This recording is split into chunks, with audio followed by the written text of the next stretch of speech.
importante sobre lo que No, hemos solo es visto. eso.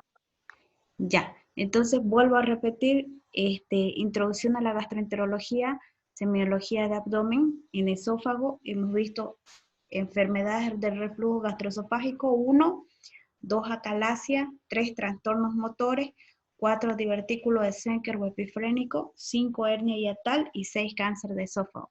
Con eso finalizaríamos la parte de esófago. Ahora, ¿qué más entra en el primer parcial? Fíjense que hasta ahí ya vamos a 8 temas, ¿no? Obviamente que no son largos, ¿no? Son cortos. Ahora vamos a ver las patologías que vimos en la parte gástrica. En la parte gástrica no ha sido mucho el avance, ¿no?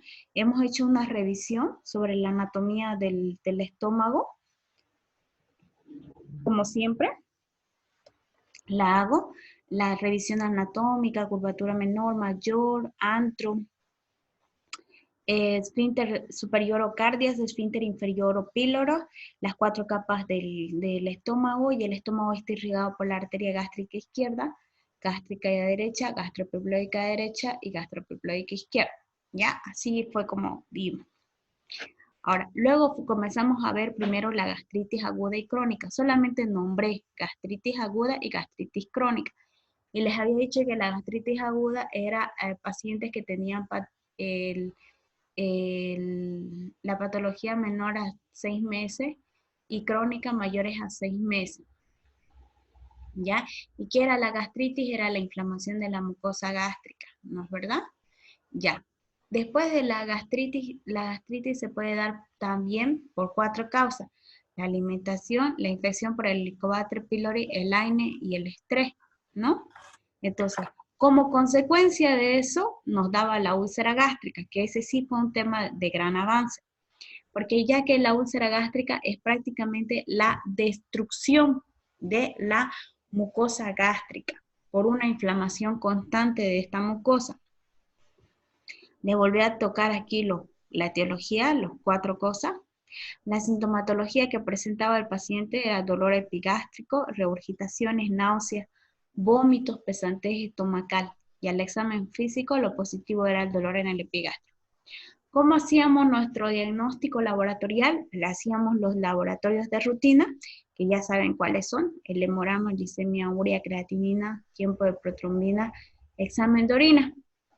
Y solicitábamos algún estudio laboratorial específico, tal vez para ayudar un poco, que era la serología para el Helicobacter pylori, ya, laboratorialmente. Ahora, también podríamos pedir los marcadores tumorales, porque dense cuenta que siempre una úlcera gástrica nos puede hacer pensar ya en un cáncer gástrico. Imagenológicamente podíamos pedir una ecografía abdominal, pero la que nos iba a dar un diagnóstico más preciso era la endoscopía, porque la endoscopía iba a ver de manera directa la úlcera gástrica y qué tan profunda es. Entonces les mostré estas imágenes de endoscopía. Fíjense, se puede hacer también estudios radiográficos contrastados, pero no es lo más indicado. Les mostré esta clasificación que les puedo preguntar en el examen, que es la clasificación de las úlceras gástricas según Mygot, la clasificación de Johnson, que son la tipo 1, tipo 2, tipo 3, tipo 4 y tipo 5. La tipo 1, que es en la curvatura menor, las úlceras; la tipo 2, que es en la curvatura menor y píloro; la tipo 3, que es en píloro; la tipo 4, que es cerca al esfínter esofágico inferior, o cardias; y la tipo 5, que es la forma vegetante, ¿ya? El tratamiento lo hacíamos con las medidas generales dependiendo de la etiología, ¿no? Si es alimenticia, ya saben, ¿no? Decirle al paciente que no cene muy tarde, que no consuma café, que no consuma condimentos, alimentos que tengan tal vez nitrosaminas, embutidos, todo eso que no consuma. En caso de ser infecciosa, el Helicovax, el Inhibit-Pat, que aquí se los puse cada 12 horas por 14 días, y obviamente el omeprazol de por vida, ¿ya? ¿Cuáles eran las complicaciones? Pregunta de examen: perforación, obstrucción pilórica, sangrado, que nos puede llevar a una hemorragia digestiva alta. Ahora, además de esta patología úlcera gástrica, revisamos igual úlcera gástrica, pero como esto lo hice más cortito, más resumidito, más importante, se puede decir, les di un tema también de úlcera gástrica, ¿ya? Les di un tema también de úlcera gástrica, que ya ahí ya les mostré un poquito más a fondo, porque me pareció que la primera que les mostré fue muy resumida. Entonces ahí nuevamente les definí la úlcera, también les pasé esta diapositiva, que era un defecto de la mucosa gastrointestinal y que se extiende a través de la muscular, la mucosa y que persisten en función de la actividad acidopéptica. Les mostré las fases de la úlcera péptica, que pueden ir mucosa, submucosa, luego muscular, luego serosa y finalmente terminar por perforarse. Las patologías que se pueden presentarse en úlcera péptica, les hablé un poquito sobre la fisiopatología, que no les voy a preguntar de eso, pero les hablé para que más o menos me entiendan también, ya que es una patología bastante frecuente. ¿Cómo actúa el Helicobacter pylori? ¿Ya?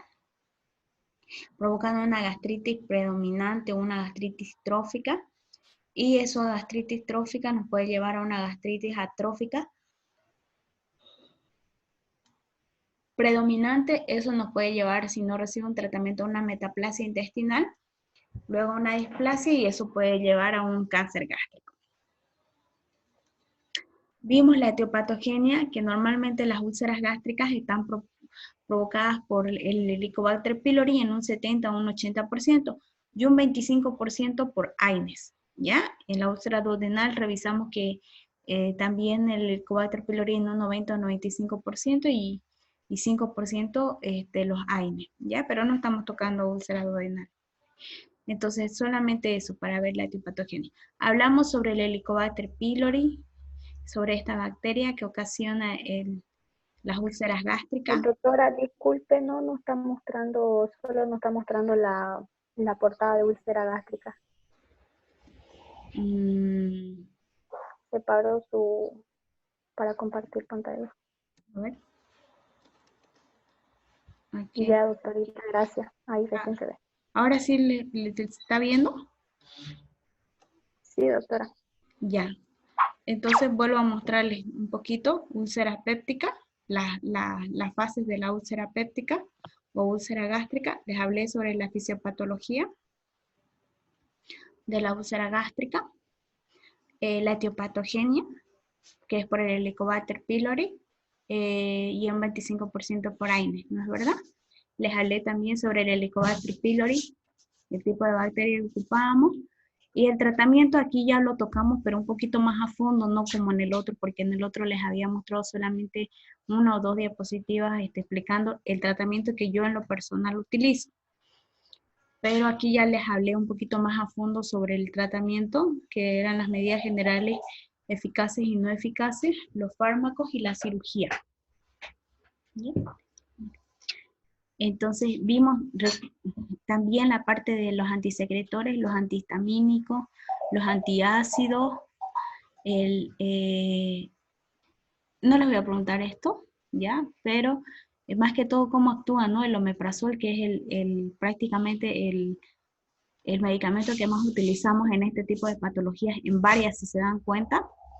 Entonces, del antiulceroso, que es la ranitidina, que lo utilizamos 100 miligramos cada 12 horas o 300 miligramos cada 24 horas. Les hablé bastante del omeprazol porque les dije que es un medicamento que utilizamos bastante en este tipo de patología. ¿Cuáles son sus efectos farmacológicos? Inhibe la secreción del ácido. Los usos en la esofagitis erosiva, úlcera duodenal, úlceras inducidas por AINES o úlceras provocadas por el Helicobacter pylori, ¿no? Hasta ahí fue la parte de úlcera gástrica. O sea, les presenté dos temas. El primero que era muy resumido y este que ya les mostré más a fondo, ¿no es verdad? Entonces, en la parte gástrica, vuelvo a recordar, gastritis aguda y gastritis crónica que solamente definimos, ¿ya? Úlcera gástrica, y luego de úlcera gástrica vimos este tema que es, ahorita les digo, un ratito.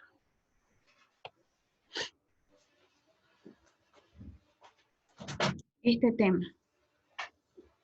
¿Se ve en la pantalla hemorragia digestiva? ¿Sí? Sí. Sí, ¿no? Ya. El otro tema que vimos fue hemorragia digestiva alta, ¿ya? Que es la que tiene como origen en el tubo gástrico superior, ¿ya? Revisamos esta patología que era hemorragia digestiva, que la habíamos visto en su clasificación, era por el lugar en alta y baja, que dependía de qué la hemorragia digestiva alta hasta el punto anatómico que es ¿cómo se llama? El ligamento de Treitz, ¿ya? O la cuarta porción del duodeno. Y a partir del ligamento de Treitz para abajo es hemorragia digestiva baja, ¿ya? La baja la hemos tocado también en otro tema que recientemente lo avanzamos, pero eso va para colon, nada que ver, para el segundo parcial. En esta oportunidad solamente alta, ¿ya? Que puede ser aguda o crónica. Revisamos los síntomas, hematemesis, que es sangre vomitada con coágulos, vómitos en pozo de café, que es sangre que está por más de una hora en el estómago y está digerida. Hematoquesia, que es la evacuación de sangre fresca con coágulos a través del ano, las melenas, que son las deposiciones negruzcas o alquitranadas por hemorragia de poco volumen, y vimos también la hemorragia aguda, los síntomas, signos que pueden presentar cuando hay una pérdida de mayor a 500 ml, como la sensación de desmayo, sed, ansiedad, diafresis, taquicardia y hipotensión. ¿Ya? Les mostré aquí un poquito de las causas que se dan para una hemorragia aguda, como úlcera péptica, varices esofágicas, desgarros esofágicos gástricos, fístulas aortoabdominales, úlceras de 3, pseudoquistes pancreáticos y hemorragia biliar. ¿Cómo hacíamos el diagnóstico? Les dije laboratorial. Principalmente nuestro hemograma completo de inmediato. Nuestro hemograma, que más que todo queremos ver la hemoglobina, el hematocrito y el grupo sanguíneo y factor, lo urgente. El diagnóstico endoscópico nos va a ayudar bastante, ¿no? Para ver de dónde está sangrando.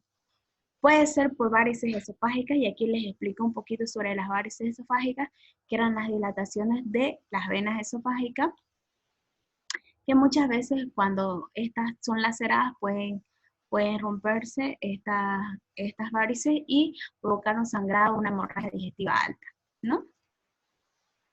La úlcera duodenal sangrante, que la tocamos cuando vimos úlcera duodenal, la duodenitis hemorrágica, y bueno, vimos cómo hacíamos el tratamiento, el médico que les había dicho yo que ustedes tienen que hacer la reposición de volumen, colocar doble vía, hemotransfundir al paciente, iniciar una bomba con inhibidores de la bomba de protones, antiácido, y se puede hacer el tratamiento endoscópico a manera de que es diagnóstico, también un tratamiento endoscópico, hacer ligadura o esclerosis de esta zona, ¿no? El tratamiento quirúrgico ya les dije, la parte quirúrgica no les voy a preguntar nada de técnicas quirúrgicas ni nada, porque no es nuestra asignatura, ¿no? Eso ustedes lo van a ver seguramente en patología quirúrgica o cirugía. Entonces, pero les nombré solamente qué es lo que realizamos, que son las derivaciones por Tocava, las ligaduras y las antrectomías a veces, ¿no? Entonces, ese tema igual lo tocamos.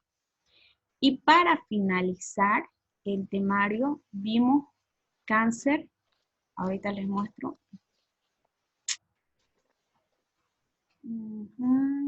Allá. Acá. Ya. Para finalizar la parte, entonces, 1, úlcera gástrica, que va con gastritis aguda y gastritis crónica. 2, hemorragia digestiva alta. Y 3, cáncer de la unión gastroesofágica y cáncer gástrico, ¿ya? Que son 2 temas en uno prácticamente.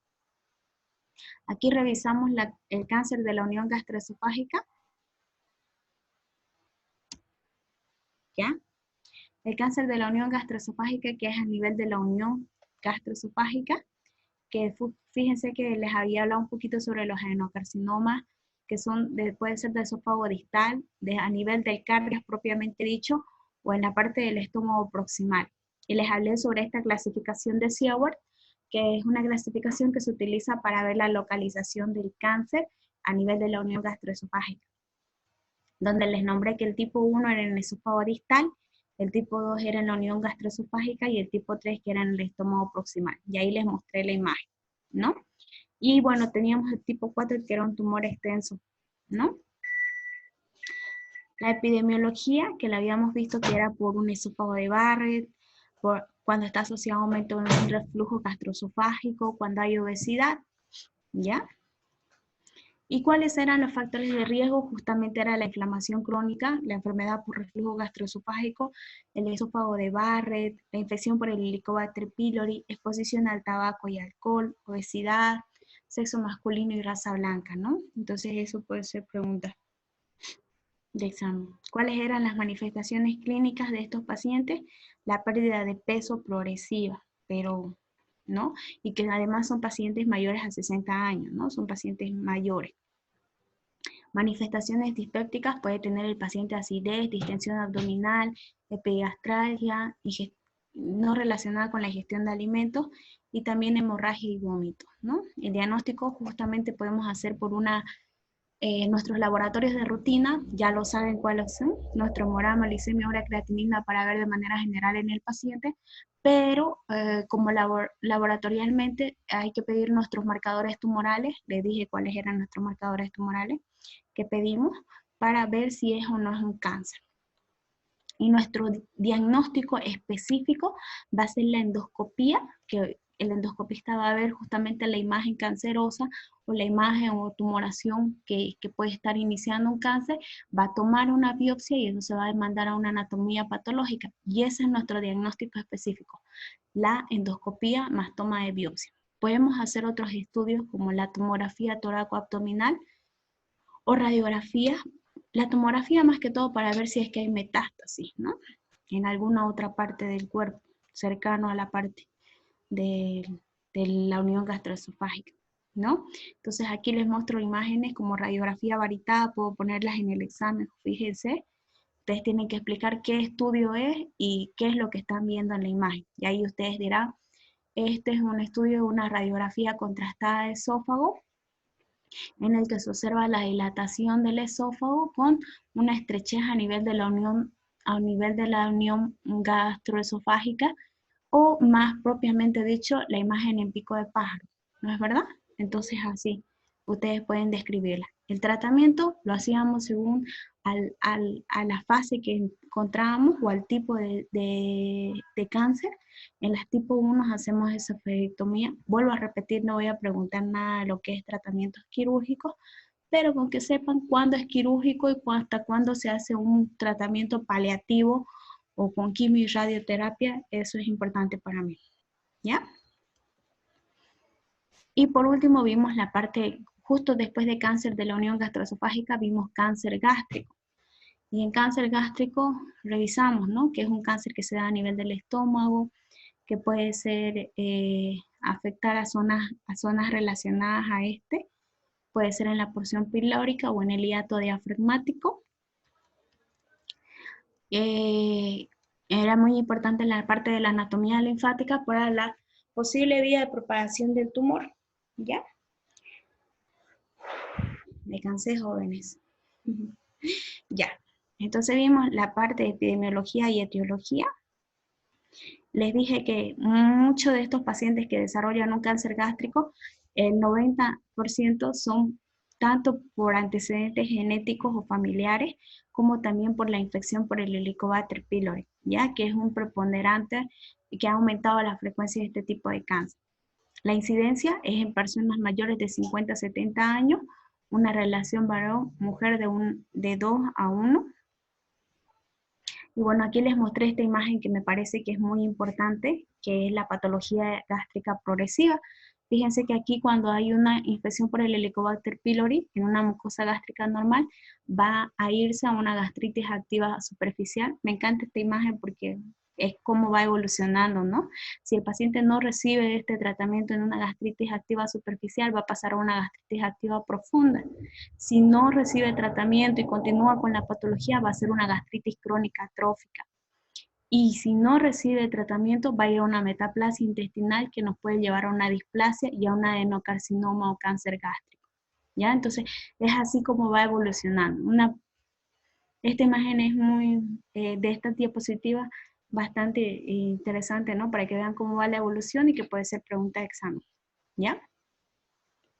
Les hablé sobre los pacientes que también tienen los estímulos que pueden evolucionar para que se dé un cáncer gástrico, que eran las nitrosamidas, que están presentes en los embutidos, también en las carnes, ¿no? A medio cocer, todo lo que son chorizo, todo lo que es embutido, ¿no? Estas ingresan a nuestro organismo como nitrito y gracias a la transformación, gracias al jugo gástrico, se van a convertir en unas nitrosamidas que son las causantes para los cambios, celulares y para que se llegue a desarrollar una metaplasia a nivel de la mucosa gástrica y producir un cáncer gástrico, ¿ya? Algunos otros factores que pueden ser precursores para que se dé cáncer gástrico era la anemia perniciosa, la hipocloridria, la cloridia, y en la gastritis atrófica metaplásica intestinal, y también les dije que el grupo sanguíneo del grupo A es un preponderante para que el paciente pueda ir a un cáncer gástrico. Tocamos principalmente dos, el carcinoma de células escamosas y el adenocarcinoma, pero el más frecuente a nivel de cáncer gástrico es el adenocarcinoma. ¿Ya? Las vías de propagación eran las vías linfáticas. Y pregunta de examen, la metástasis más frecuente del cáncer gástrico a nivel del páncreas, mesocolon transverso, ¿ya? Entonces vaya tomando apuntes, jóvenes, de eso, que pueden ser preguntas de exámenes, ¿ya? Algo que les había hablado bastante era sobre la presentación de los ganglios supraclavicular izquierdo, que son los ganglios de Virchow, son característicos de encontrar en este tipo de patología, lo vamos a encontrar en pacientes que ya tienen una metástasis distal del cáncer gástrico, ¿ya? Entonces, pregunta de examen también, ¿ya? Los ganglios de Virchow que se presentan en pacientes que ya tienen metástasis a distancia, ¿no? Que ustedes lo pueden encontrar en cualquier paciente adulto o mayor. Entonces ya pueden ir pensando en este tipo de patología. ¿Cuál era la sintomatología? Vómitos, eructos, sensación de plenitud postprandial, saciedad precoz, ya, también acidez, pero principalmente la pérdida de peso en estos pacientes. No estamos hablando de pérdida de 1 kilo, 2 kilos, estamos hablando de pérdida de aproximadamente 10 kilos en el paciente. Junto con una edad mayor a 60, 70 años, hay que ir pensando en un cáncer gástrico, ¿ya? ¿Cómo hacemos el diagnóstico? El diagnóstico laboratorial, ustedes piden sus laboratorios de rutina, que ya se lo saben de memoria, y como un diagnóstico laboratorial que nos ayuda, pero igual sigue siendo inespecífico, es la sangre oculta en heces, ¿ya? ¿Por qué? Porque el paciente va perdiendo sangre de manera microscópica a nivel de las heces, entonces sale sangre oculta en heces positivo, ¿ya? Y podemos pedir también laboratorialmente los marcadores tumorales también para descartar cáncer gástrico. Pero quien nos va a dar el diagnóstico preciso, específico, es la endoscopía más la toma de biopsia. Eso nos va a llevar a el endoscopista que vaya y vea la imagen que está ahí, la tumoración, y tome muestra de esa zona, la manda a patología, nos va a avisar si es o no es un adenocarcinoma. ¿Ya? Entonces, como dice aquí en la diapositiva, es el diagnóstico preciso en el 95% de los pacientes. Se puede hacer estudios contrastados, se puede hacer tomografías también para ver qué cosas, las metástasis distales. Y bueno, el tratamiento lo hacemos según al estadio. Y con eso prácticamente, jóvenes, hemos finalizado en hacer el recordatorio de las patologías gástricas. Entonces, vuelvo a repetir. Tema 1, introducción a la gastroenterología. Tema 2, semiología del abdomen. Tema 3, comenzamos con patologías de esófago y en estas hemos visto 6 patologías. 1, enfermedad de reflujo gastroesofágico. 2, acalasia. 3, trastornos motores. 4, divertículo de Schenker y el epifrénico. 5, hernia hiatal. 6, cáncer de esófago. Después de eso, patologías gástricas. 1, solamente hemos nombrado conceptos de gastritis aguda y crónica. 2, úlcera gástrica. 3, hemorragia digestiva alta. Y 4, cáncer de la unión gastroesofágica y cáncer gástrico. Con eso prácticamente finalizaríamos todo nuestro temario del primer parcial, el recordatorio. En el examen, vuelvo a repetirles, son preguntas de selección múltiple, preguntas de falso y verdadero, preguntas para encerrar, preguntas con imagen, que para mí es lo más importante que ustedes también sepan describir imagenología, ya les he ido explicando en varios temas. Y por último, el caso clínico, que para mí es preponderante poner un caso clínico, fíjense, porque ahí ustedes piensan y también ya comienzan a actuar como médico. Y eso es lo que yo quiero, que ustedes actúen como médicos. Que si yo les presento un caso clínico, pónganse el ejemplo. Paciente de 23 años, escuchen bien, ¿ya?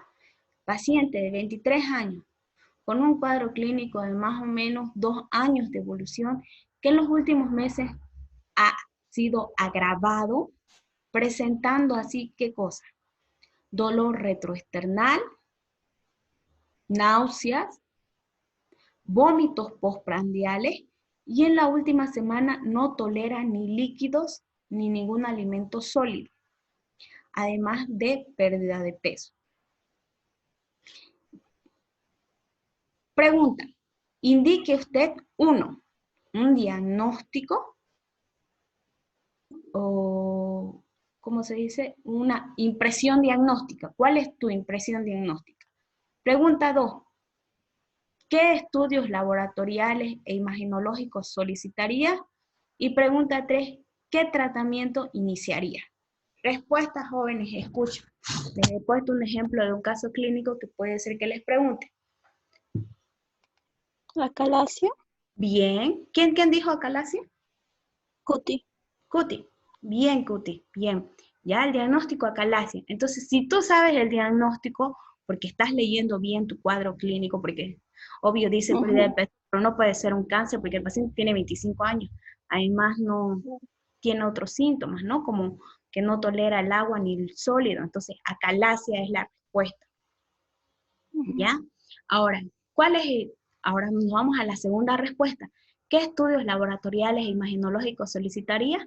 Bueno, yo le solicito los laboratorios de rutina, me pondrán.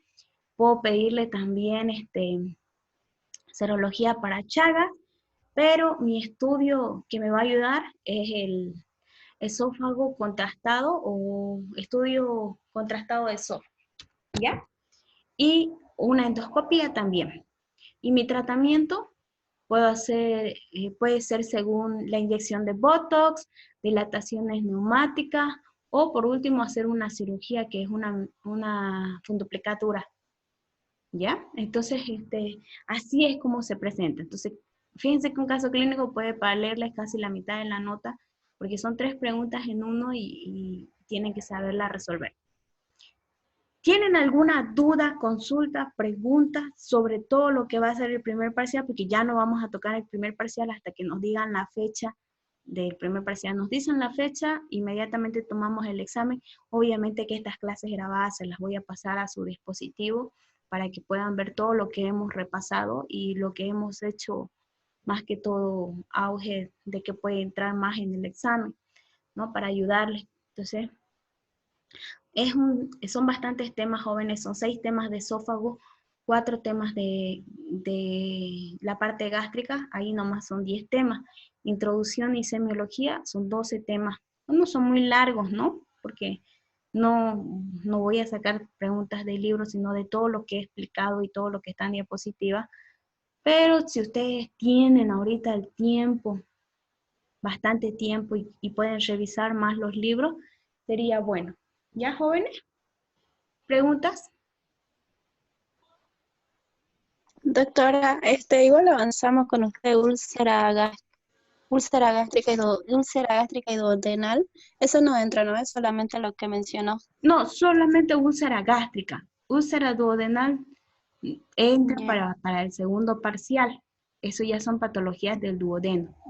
Y en la diapositiva que les mostré, solamente quise mostrarles la diferencia de una etiopatogenia entre úlcera gástrica y una úlcera duodenal. En realidad, úlcera gástrica y úlcera duodenal es lo mismo, la misma sintomatología, todo es lo mismo. Solamente que la etiología es diferente. En la duodenal es diferente la etiología. Solamente cambian, ¿es verdad? También es Helicobacter pylori AINES, pero en la duodenal el 90-95% es Helicobacter pylori y solo un 5% es los AINES. Y en la úlcera gástrica 70-80% es los Helicobacter pylori y un 25% AINES, ¿ya? Entonces, a eso hablamos, jóvenes. ¿Alguna otra pregunta, consulta que tengan?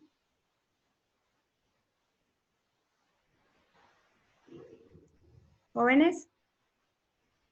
¿Nada más? Hola, gracias. Ya. Entonces, hasta ahí el avance del primer parcial. ¿Ya?